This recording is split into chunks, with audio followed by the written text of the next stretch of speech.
ہمارا آج کا موضوع جو ہے وہ سیل ٹیکس کا ایس آر او 350 ہے جو 7 مارچ کو ایشو کیا گیا ہے۔ اس آر او کا جو مقصد مجھے نظر آتا ہے کہ جو فیک اینڈ فلائنگ انوائسز کا بڑھتا ہوا رجحان ہے اس کو کم کرنے کے لیے ایف بی آر نے ایک ایفرٹ کیا ہے تاکہ ان چیزوں کو کرٹیل کیا جا سکے۔ اور جو مین چیزیں اس ایس آر او میں کہی گئی ہیں وہ یہ ہے کہ اب آپ کو اگر آپ انڈیویجول ہیں، پارٹنرشپ ہیں یا سنگل ممبر کمپنی ہے تو آپ کو رجسٹریشن سے پہلے ایک ویریفیکیشن کے پروسیس سے گزرنا پڑے گا۔ آپ کو اپنی بایو میٹرک ہر جولائی کے مہینے میں کروانی پڑے گی اور یہ ہر سال ہوگا۔ آپ کو جو ہے جو ان پٹ ہے وہ آپ کا پرویژنل ہوگا جب تک کہ سیلر جو ہے وہ اپنی ریٹرن فائل نہ کرے۔ یہ مین چیزیں ہیں جو کہ اس میں کہی گئی ہیں۔ اب ان کو ہم اگر ون بائی ون ڈسکس کریں تو پہلا پوائنٹ جو اس میں ریز کیا گیا ہے وہ یہ ہے کہ جو بھی آپ سیل ٹیکس ریٹرن سبمٹ کرائیں گے وہ تب تک پروویژنل رہے گی جب تک کہ آپ کا جو سیلر ہے وہ اپنی ریٹرن جمع نہیں کروا دیتا۔ تو اس کا مطلب ہے کہ اگر آپ کے سیلر نے 18 تاریخ کا ریٹرن جمع نہیں کرائی تو جتنا بھی آپ نے ان پٹ کلیم کیا ہوا ہے وہ ریورس ہو جائے گا اور آپ کو اس کے اوپر جو ہے وہ پیمنٹ کرنی پڑے گی۔ تو اس لیے اب یہ ضروری ہو جائے گا کہ جن سے بھی آپ پرچیز کر رہے ہیں ان کے ساتھ آپ ایک کوارڈینیشن میں رہیں اور ان سے یہ انشور کروائیں کہ وہ اپنی جو سیل ٹیکس کی ریٹرن ہے وہ 18 تاریخ تک جمع کروائیں۔ دوسرا جو پوائنٹ اس میں ریز کیا گیا ہے وہ یہ ہے کہ تمام انڈیویجولز، پارٹنرشپس اور سنگل ممبر کمپنیز کو جو کہ نان مینوفیکچرر یعنی کہ جو ٹریڈر ہیں، ہول سیلرز ہیں، ڈسٹریبیوٹر ہیں، ان کو پابند کیا گیا ہے کہ وہ 30 دنوں کے اندر اندر یعنی کہ 7 اپریل تک اپنی جو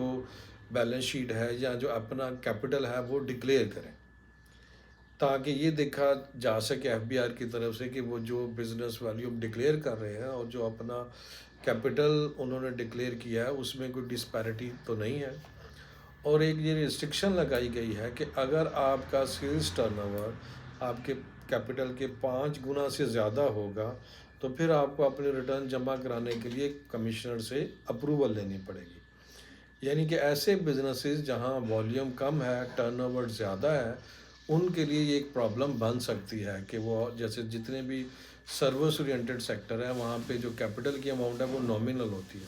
لیکن اگر آپ کا بزنس گرو ہو جائے تو آپ کی جو سیلز ہے وہ کسی بھی صورت آپ کے کیپٹل کے ساتھ میچ نہیں کرتی۔ 5 گنا سے بھی زیادہ آپ کی سیلز جو ہے وہ آ رہی ہوں گے، اسپیشلی جیسے آئی ٹی سیکٹر ہے اس میں بھی یہی ہو رہا ہوتا ہے کہ آپ کا کیپٹل جو ہے وہ نامنل اماؤنٹ ہے اور جو آپ کا ٹرن اوور ہے وہ 5 ٹائمز تو کیا بعض اوقات وہ 20-30 ٹائمز بھی ہو سکتا ہے۔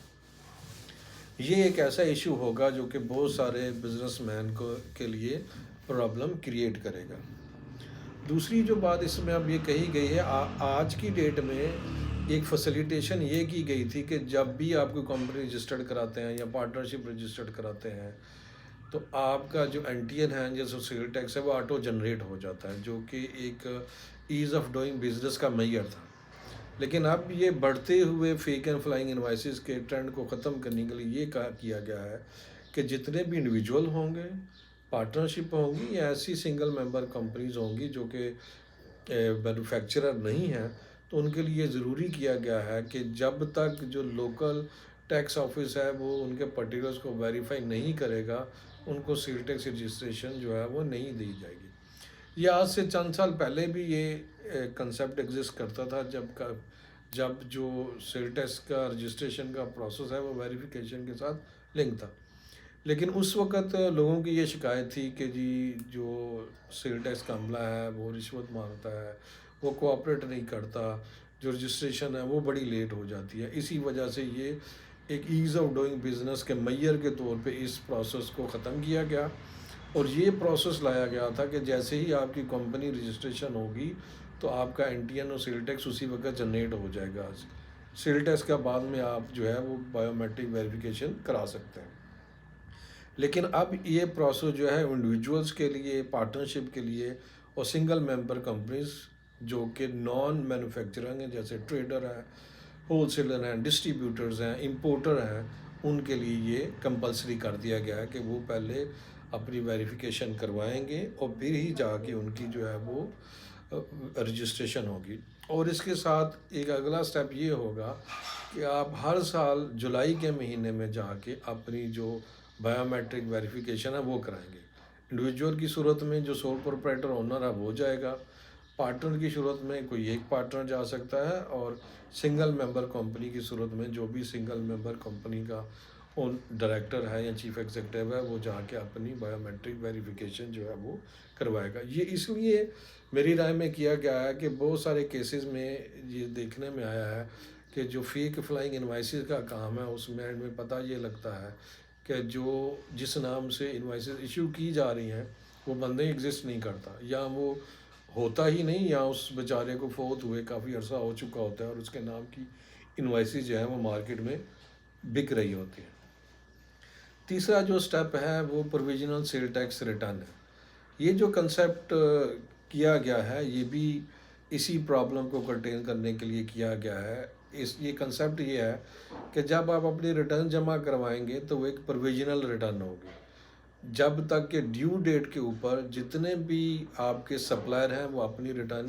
سبمٹ نہیں کر دیتے۔ سپوز آپ نے 10 لوگوں سے چیزیں خریدی ہیں اور کسی ایک بندے نے اپنی سیل ٹیکس ریٹرن جمع نہیں کروائی، تو وہ جتنا بھی ان پٹ آپ نے اپنی ریٹرن میں کلیم کیا ہے وہ ریورس ہو جائے گا، اور IRS کا سسٹم آپ کی لائبلٹی بنا دے گا کہ آپ کی ریٹرن میں یہ ڈیفیشنسی ہے اور اتنی اماؤنٹ آپ پے کریں۔ اس لیے یہ بڑا ضروری ہے کہ آپ ایسے ہی سپلائرز کے ساتھ بزنس کریں جو کہ ٹیکس کمپلائنٹ ہوں، ادروائز جو ہے وہ آپ کو ہر مہینے یہ پرابلم جو ہے وہ فیس کرنی پڑے گی۔ ایک اور سٹیپ جو اس میں ایڈ کیا گیا ہے وہ یہ ہے کہ ود ہولڈنگ کا جو کلیم ہے کہ اگر آپ یہ کلیم کریں کہ میرا کسی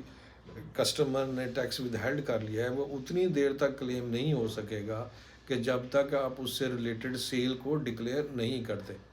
اس میں پرابلم یہ آنے کا خدشہ ہے کہ بعض اوقات ہم سیل جو ہے وہ 1 مہینے میں کرتے ہیں اور جو پیمنٹ ہے وہ دوسرے یا تیسرے مہینے میں جا کے آپ کو ملتی ہے، تو یہ ایک انوملی دیکھنی ہوگی۔ ہو سکتا ہے آگے جا کے ٹیکس پیئر کو یہ پرابلم فیس کرنی پڑے کہ جب وہ ود ہولڈنگ کا ٹیکس کلیم کریں تو سیل انہوں نے ہو سکتا ہے 1-2 مہینے پہلے ہی ڈکلیئر کر دی ہو، تو جب یہ ڈسپیرٹی آئے گی تو بار بار جو ہے وہ انوملیز آئیں گی، آپ کو جا کے ویریفیکیشن کروانا پڑے گی، کلیریفیکیشن دینا پڑے گی۔ یہ FBR کو ایک سسٹم ایسا رکھنا چاہیے کہ جو ود ہولڈنگ کا کلیم کو کسی انوائس نمبر کے ساتھ لنک کرے، تاکہ جیسے ہی وہ کلیم ہو تو اس میں انوائس کا ریفرنس آ جائے، اگر وہ ڈکلیئر ہے تو پھر ود ہولڈنگ جو ہے وہ کلیم ہو سکے۔ یہ چند گزارشات تھیں جو کہ میری SRO 350 سے ریلیٹڈ ہے۔ اس کے لیے تھوڑی سی پرابلم تو ٹیکس پیئر کے لیے بن رہی ہے، لیکن شاید یہ FBR کے لیے اس لیے بھی ضروری تھا کہ جو فیک اینڈ فلائنگ انوائسز